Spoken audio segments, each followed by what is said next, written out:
Dear viewers, Assalamu alaikum. You are learning English and I am Shafiqul Islam with you. প্রিয় শিক্ষার্থী, তাহলে আজকে আমরা যে জিনিস শিখতেছি সেটা হচ্ছে প্রেপোজিশনস। আসলে প্রেপোজিশনস মানে কি? দেখো, অনেকেই আমরা বলি প্রেপোজিশনস মানে হচ্ছে প্রি মানে হচ্ছে পূর্বে, পজিশনস মানে হচ্ছে অবস্থান। সব প্রেপোজিশনস মানে হচ্ছে পূর্বে অবস্থান, এটা আসলে নয়। আসলে প্রেপোজিশন মানে পূর্বে অবস্থান, ঠিক আছে, কিন্তু পূর্বে অবস্থান এটা হবে না। তাহলে ওই সূত্র ধরে আমি তো বলি ম্যাঙ্গো মানে হচ্ছে মানুষ যায়, কি হবে না? ম্যাঙ্গো মানে কি? আম। যদি ম্যাঙ্গো মানে আম হয় তাহলে মানুষ যায়, এটা যদি না হয় তাহলে প্রেপোজিশন মানে পূর্বে অবস্থান কেমনে হয়? তো প্রেপোজিশনের বাংলা অর্থ হচ্ছে পদান্বয়ী অব্যয়। পদান্বয়ী অব্যয়, পদান্বয়ী, ওকে, পদান্বয়ী অব্যয়। তো আমরা বাংলায় পড়ছিলাম যার বলে কোনো ব্যয় নাই, সেটা হচ্ছে অব্যয়, তাই না?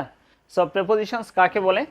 ইংলিশে বলা হয় that sits before a noun or a pronoun and makes a relationship among the words in a sentence are called prepositions. তাহলে প্রেপোজিশন যা নাউন বা প্রোনাউনের পূর্বে বসিয়া অন্য ওয়ার্ডের সাথে সম্পর্ক স্থাপন করে তাকে প্রেপোজিশনস বলে। কি কথা বুঝতে পারছি? কোথায় বসে তাহলে? অবস্থান কোথায়? নাউন বা প্রোনাউনের পূর্বে বসে অন্য ওয়ার্ডের সাথে সম্পর্ক স্থাপন করে সেটাকে বলা হয় প্রেপোজিশনস। ওকে, তাহলে আমরা দুই তিনটা এক্সাম্পল দেখি। He went out, please come in. দেখো, এখানে দুটি ওয়ার্ড আমি লিখেছি, আরেকটি সেন্টেন্স লিখতেছি, down went the Titanic. Titanic, okay. So এখানে আরেকটি ওয়ার্ড আমি আন্ডারলাইন করলাম। দেখো, তিনটি ওয়ার্ড এখানে আমি লিখেছি। তো first of all, he went out মানে কি? তিনি বাহিরে গিয়েছিলেন, তাই না? গো মানে হচ্ছে যাওয়া, তার পাস্ট হচ্ছে গিয়েছিলেন, হি ওয়েন্ট আউট। তাহলে এখানে আউট শব্দটা কি? কোন পার্টস অফ স্পিচ বলতে পারবা? তারপর হচ্ছে কাম ইন, এখানে ইনটা কি? প্রেপোজিশন কি নয়? কে বলবেন? প্রেপোজিশনস। আচ্ছা, ওকে, এখানে কি বলছে? Down went the Titanic. তাহলে এখানে প্রেপোজিশন কোনটা? এটা, তাই তো নাকি? আপ ডাউন প্রেপোজিশন না? কিন্তু এই ওয়ার্ডগুলো এখানে প্রেপোজিশন নয়। তাহলে প্রেপোজিশন নয় কেন নয়? আমরা জানি out, in, up, of, over, below, under, এই ওয়ার্ডগুলো হচ্ছে প্রেপোজিশন, কিন্তু এই সেন্টেন্সগুলোতে এটা প্রেপোজিশন নয়। কারণ কি বললাম? প্রেপোজিশন কোথায় বসবে? নাউন বা প্রোনাউনের আগে বসবে, বসে একটা ওয়ার্ডের সাথে সম্পর্ক স্থাপন করবে। এখানে তো আউটে কোথায় বসেছে? সেন্টেন্সের শেষে বসেছে, তাই না? তাহলে সেন্টেন্সের শেষে বসে এটা একটা অবস্থান নির্দেশ করতেছে। আমরা যদি ভার্বকে প্রশ্ন করি বেসিক চারটা ওয়ার্ড দ্বারা, কি কি চারটা word? When, where, why, how. আমি আবার বলছি, ওয়েন, ওয়্যার, ওয়াই, হাউ, এই চারটা ওয়ার্ড দ্বারা প্রশ্ন করলে যে উত্তরটি পাওয়া যাবে সেটা হচ্ছে অ্যাডভার্ব, ওটা প্রেপোজিশন নয়। তাহলে হি ওয়েন্ট, তিনি গিয়েছেন, কোথায় গিয়েছেন? তাহলে কোথার ইংলিশে? ওয়্যার। তাহলে ওয়্যার দ্বারা প্রশ্ন করছি কোথায় গিয়েছেন? বাইরে গিয়েছেন। এখানে বলছে কাম ইন, কাম আসো, কোথায়? ভিতরে। সো এখানে ওয়্যার দ্বারা প্রশ্ন করা যাচ্ছে, এই জন্য হচ্ছে এই ওয়ার্ডগুলো প্রেপোজিশন নয়। দেখতে প্রেপোজিশন হলেও এটা প্রেপোজিশন নয়। কি কথা বুঝতে পারছেন? Down went the Titanic, down, up, down, up মানে কি? উপরে, ডাউন মানে হচ্ছে নিচে। তাহলে এটা কি প্রেপোজিশন হওয়ার কথা ছিল, কিন্তু এখানে হয়নি। তাহলে এখানে আবার কি অ্যাডভার্ব হয়ে গেছে। কেন অ্যাডভার্ব? কারণ এই ডাউন শব্দটি এখানে হচ্ছে অবস্থান নির্দেশ করছে। টাইটানিক ডুবে গিয়েছিল, কোথায় গিয়েছে? ডুবে গেছে, নিচে চলে গেছে, ডুবে গেছে। যার কারণে হচ্ছে এই ওয়ার্ডগুলো এখানে অ্যাডভার্ব, প্রেপোজিশন নয়। আমরা যখন এই এইচএসসি পাস করে অ্যাডমিশনে যাব তখন এই জিনিসগুলো হচ্ছে কনফিউজিং করবে, যে এখানে নাউন, অ্যাডজেক্টিভ, ভার্ব, অ্যাডভার্ব বা প্রেপোজিশন। তখন আমরা কি দেখবো? যে এটা প্রেপোজিশন ইন দেয়া আছে, তাহলে তো প্রেপোজিশনে হবে, দাগায় দিলাম, হয়ে গেল কি? অ্যাডভার্ব। তাহলে কিছুটা বুঝলাম যে প্রেপোজিশন দেখলেও প্রেপোজিশন নয়। কথা বুঝছেন? আচ্ছা, তাহলে দেখতে একে হলে সেটা নয়। যেমন হচ্ছে তোমাদের এখানে বলতেছি, যেমন স্টুডেন্ট ধরো যে আশা, নাকি? এখন আমার সামনে আছে, সে আমার কি হবে? স্টুডেন্ট। তোমাদের সামনে কি হবে? তোমাদের ফ্রেন্ড। নাম কিন্তু একই, একটা মানুষই, সে হলো আশা। যখন তার বাবা মার সামনে দাঁড়াবে তখন সে তার কি? তাদের হচ্ছে সন্তান বা কন্যা বা মেয়ে। তাহলে অনুরূপভাবে একটি পার্সু স্পিচ অবস্থানগুলো যে অবস্থানে থাকবে, এই অবস্থান দেখে আমাকে বুঝতে হবে এটা কোন অবস্থায় আছে।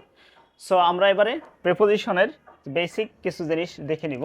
প্রথমত এরকম একটা টেবিল আর্ট করে নিলাম, তার মনে করছে টেবিল, ঠিক আছে? এটা হচ্ছে টেবিল, ইংলিশে টেবল, বাংলা হচ্ছে টেবিল। তো হয়তো অনেক সময় গোল টেবিলও হয়ে যায় না, কেমন? তাহলে এই টেবিলের উপরে যদি আমরা কোনো কিছু রাখি তাহলে কি স্পর্শ অবস্থা থাকবে নাকি স্পর্শ থাকবে না? স্পর্শ অবস্থা থাকবে। তো আমরা সবাই একটু আর্ট করে ফেলি। তাহলে দেখো, তাহলে টেবিলের উপরে যদি কোনো কিছু স্পর্শ অবস্থা থাকে বা যে কোনো জিনিসের উপর অন্য কিছু যদি স্পর্শ অবস্থা থাকা বোঝায় তাহলে অন বসে। কি বললাম? কোনো কিছুর উপরে অন্য কিছু স্পর্শ অবস্থা থাকা বোঝালে কি বসে? অন বসে। এটা পরে লিখবো আমরা, আগে শুধু আর্ট করতেছি। দেখো, এরপর দেখো এবার কিন্তু স্পর্শ করে নাই নাকি করছে? এবার স্পর্শ করেনি। যদি স্পর্শ না করে তাহলে প্রেপোজিশন আমার দুইটা বসতে পারে, সেটা হচ্ছে ওভার, আচ্ছা আবাভ। তাহলে এই দুটার যে কোনোটা বসতে পারে। দুটার মধ্যে কি দুটার যে কোনোটা বসবে নাকি এর মধ্যে আবার কোনো পার্থক্য আছে? অবভিয়াসলি এর মধ্যে পার্থক্য আছে। ধরো এটা হচ্ছে আবাভ, এটা হচ্ছে পজ, আর এটা হচ্ছে প্লে। প্লে মানে কি? চলমান। ঠিক আছে। ওভার মানে কি? ওভার মানে হচ্ছে উপরে, আবার কি আবাভ মানে উপরে। তাহলে দুটার মধ্যে পার্থক্য কি? যদি স্থির অবস্থায় বোঝায় তাহলে স্থির অবস্থায় বোঝালে বসবে হচ্ছে আবাভ, আর চলমান বোঝালে বসবে হচ্ছে ওভা। কি বুঝতে পারছি? মনে করো যে এখন ফ্লোরের উপরে যে ফ্যান স্থির অবস্থায় আছে, তাহলে কি বসাবো? ফ্লোর কি স্পর্শ করছে? ফ্যান করে নাই, তাহলে সেক্ষেত্রে হচ্ছে আবাভ বসাবো। আবার দেখো ফ্লোরের উপর ফ্যান মার্কা যে চলছে, তখন কি বসাবো? ওভা।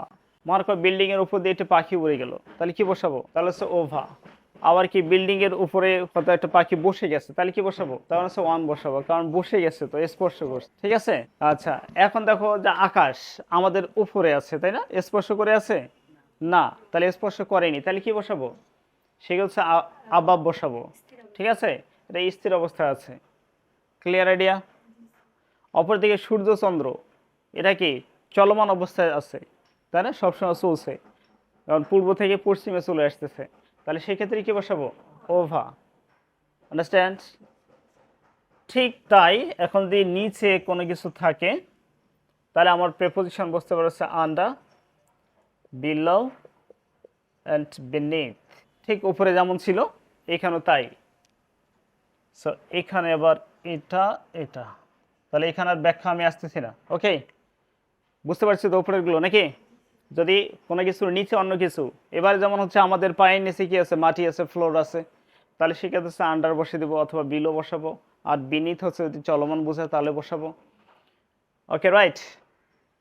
বুঝতে পারছেন মেধা? এবার হচ্ছে যদি অতিক্রম করা বোঝায়, অতিক্রম, পার হয়ে গেছে, তো অতিক্রম করা বোঝালে আমার প্রেপোজিশন বসতে পারে হচ্ছে into, across, across, along and through। তাহলে এই যে চারটা প্রেপোজিশন এর মধ্যে আমার বসতে পারে, চারটার যে কোনোটা বসালেই হয়ে যাবে। ওকে, ইনটু, across, along, through যদি অতিক্রম করা বোঝায়। ঠিক আছে, কোনো পাহাড় পর্বত, নদী নালা, খাল বিল, রাস্তাঘাট এরকম যে চলাফেরা করা বোঝায়, মানে অতিক্রম করা বোঝায়, তাহলে আমরা এই প্রেপোজিশনগুলো বসাতে পারবো। ধরেন এটা রাস্তা নাকি? এই রাস্তা হচ্ছে লোপা, লোপা আছেন, উনি এই যে এদিকে চলছেন অথবা এদিক দিয়ে চলছেন, তাহলে বসাবো হচ্ছে আলং, মানে সোজায় যাচ্ছেন। ঠিক আছে, তাহলে আলংটা কখন বসাবো? সোজা সুজে যদি চলাফেরা করে তাহলে। ঠিক আছে, তাহলে সেই ক্ষেত্রে হচ্ছে আক্রস। বুঝলাম আলং এবং আক্রসের মধ্যে একটু পার্থক্য। যদি সোজায় যায়, আমরা এখান থেকে যদি ঢাকা চলে যাই, তাহলে কি বসাবো? আলং। ঠিক আছে, আর রাস্তার এই পাশ থেকে ও পাশে যদি যাওয়া বোঝায় তাহলে সেক্ষেত্রে হচ্ছে আক্রস। অনুরূপভাবে নদী, সাগর, উপসাগর, আর এগুলোতে আড়াআড়িভাবে পার হওয়া বোঝায়, তাহলে সেই ক্ষেত্রে হচ্ছে আক্রস। আর যদি সোজায় যাওয়া বোঝায় তা হচ্ছে আলং। কথা বুঝাতে পারছি? ধরো তিস্তা নদীর থেকে চড়ে মানুষ ঢাকায় যাইতো এর আগে, তাহলে কি পড়বে তখন? আলং। আর তিস্তা নদীর এপাশ থেকে ওপাশে, শুধু এক প্রান্ত থেকে অন্য প্রান্তে, ঠিক আছে, এই গ্রাম থেকে ওই গ্রাম আড়াআড়িভাবে পার হওয়া, তখন হচ্ছে আক্রোশ। কি বুঝাতে পারছি কথাগুলো নাকি বুঝেননি? আচ্ছা, তো আবার আক্রোশের ক্ষেত্রে যেটা হচ্ছে চতুর্দিকে বেপিয়ে হয়, তাহলে সেটা হচ্ছে আক্রোশ। মনে কর কোন অনুষ্ঠান, ধর হচ্ছে পয়লা বৈশাখ আমরা সেলিব্রেট করি, তারপর হচ্ছে ধরো ভিক্টরি ডে আমরা হচ্ছে সেলিব্রেট করি, তখন হচ্ছে আক্রোশ, আক্রোশ দ্য কান্ট্রি। Clear idea? আচ্ছা, এরপর হচ্ছে পাশাপাশি যদি বসা বোঝায় তাহলে বাই অথবা বিসাইড বসে। পাশাপাশি বসা, পাশাপাশি বসা বোঝালে বাই অথবা বিসাইড বসে। ক্লিয়ার? একজন আরেকজনের পাশে যদি বসা বোঝায় তাহলে বাই অথবা বিসাইড, যে কোনো একটা বসালেই হয়ে যাবে। তারপর হচ্ছে যদি কোনো কিছু উপরে নিয়ে যাওয়া হয় তাহলে হচ্ছে আপ, এবং নিচে নিয়ে আসা হচ্ছে ডাউন। বিশেষ করে সিঁড়ি দিয়ে যদি উপরে যাওয়া হয় তাহলে বলবে হচ্ছে আপ, নিচে যাওয়া বুঝালে হচ্ছে ডাউন, অথবা যে জিনিসগুলো হচ্ছে ক্রমান্বয়ে বৃদ্ধি পায় সেক্ষেত্রে আপ, আর ক্রমান্বয়ে কমে যাওয়া হচ্ছে ডাউন। আচ্ছা, এরপর হচ্ছে যদি ভিতরে একবারে থাকে, ভিতরে স্থির অবস্থায় থাকে তাহলে বলবে হচ্ছে ইন, ভিতরে স্থির, কোনো চলাফেরা নাই, যেমন হচ্ছে রুমের ভিতর আমরা আছি তাহলে হচ্ছে ইন হবে, ঠিক আছে। আবার ভিতরে ইনসাইডও হতে পারে, দুটাই হতে পারে, তবে কিছু কিছু ক্ষেত্রে যদি চলমান বোঝায় সেক্ষেত্রে হচ্ছে ইনসাইড বসালেও হবে। আর এখানে আরেকটা জিনিস, অ্যাট এবং ইন এর মধ্যে হচ্ছে গভীর একটা রিলেশন থাকে। অ্যাট মানেও যেমন তে, আর ইন মানে হচ্ছে তে বা মধ্যে, ঠিক আছে। এই দুটার মধ্যে মিল হচ্ছে এরকম, দুটাই সময়ের পূর্বে বসে আর স্থানের পূর্বে বসে। কার পূর্বে বসে? সময়ের পূর্বে এবং স্থানের পূর্বে। সেই ক্ষেত্রে বড় স্থান যেগুলো আছে সবার ক্ষেত্রে বসবে হচ্ছে ইন, আর ছোট স্থানের পূর্বে বসছে অ্যাট। এটা পরে আবার আমরা শিখে নেব যে কোথায় অ্যাট বসতেছে কোথায় ইন বসতেছে স্পেসিফিক হবে। আগে আমরা একটু শুনে নিলাম। তাহলে অ্যাট এবং ইন এরা কি বসে? সময়ের পূর্বে বসে, স্থানের পূর্বে বসে। আমরা দেখবো যে কোন সময়গুলো ছোট আর কোন সময়গুলো বড়, এটা আমরা পরবর্তীতে শিখবো ইনশাল্লাহ। সো তাহলে ইন কি বললাম? ভিতরে স্থির অবস্থায়। ইনসাইড এরাও ভিতরে স্থির অবস্থায় থাকতে পারে অথবা চলমান ক্ষেত্রেও হতে পারে। ইন এবং অ্যাট এই দুটোর সময় এবং স্থানের পূর্বে বসে। তার মধ্যে বড় স্থান বড় সময়ের পূর্বে ইন, ছোট স্থান ছোট সময়ের পূর্বে অ্যাট। কোনগুলো ছোট বড় নেক্সট দেখব।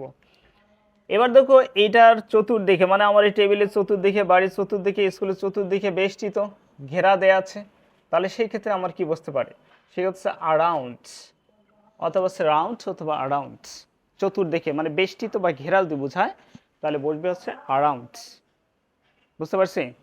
ভেতরে মানে বাহির দিকে, চতুর্দিকে, মনে করো বাংলাদেশের চতুর্দিকে একটি বাউন্ডারি দেওয়া আছে, তাহলে কি বসাবো আমরা?